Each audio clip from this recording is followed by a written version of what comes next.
నిజామాబాద్ జిల్లా కేంద్రంలోని passport కార్యాలయంని MP Arvind తనిఖీ చేశారు. అక్కడ ఎలాంటి వసతులు ఉన్నాయో దరఖాస్తుదారులను సిబ్బందిని అడిగి తెలుసుకున్నారు. మహారాష్ట్రతో పాటు చుట్టుపక్కల ఉన్న జిల్లాల ప్రజలకు ఈ పాస్పోర్ట్ కార్యాలయం ఎంతో ఉపయోగకరంగా ఉంటుందని అన్నారు. దరఖాస్తు చేసుకున్న వారం రోజులలోపే పాస్పోర్ట్ అందిస్తున్నామని తెలిపారు. ప్రజలు ఈ కార్యాలయాన్ని సద్వినియోగం చేసుకోవాలని ఎంపీ అరవింద్ సూచించారు.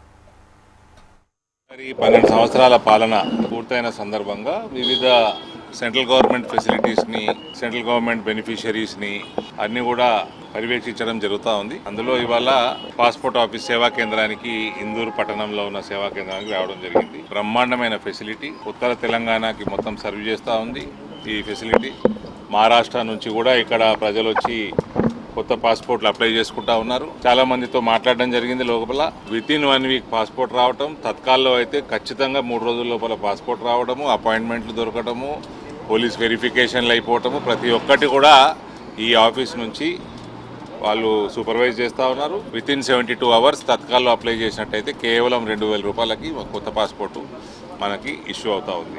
ఏపీఓ గారు మేడం ఇక్కడ ఉన్నారు. మేడం గారు 1 మంత్ నుంచి ఇక్కడ నిజామాబాద్లో పోస్టింగ్ ఉన్నారు. Madam is best officer 2015 awardee. అటువంటి వాళ్ళ లీడర్షిప్లో ఈ ఫెసిలిటీ రన్ అవుతూ ఉంది. ఇది ఇందూరు పట్టణానికి, ఇందూరు ఉత్తర తెలంగాణకి, మహారాష్ట్ర మన బార్డర్ ఉన్న జిల్లాలన్నిటికీ కూడా ఉపయోగపడుతుంది. ఇవన్నీ తెలుసుకొని లోపల ఫెసిలిటీ కూడా చాలా బ్యూటిఫుల్గా ఉంది, చాలా ఆనందంగా ఉంది. End of the day the bottom line is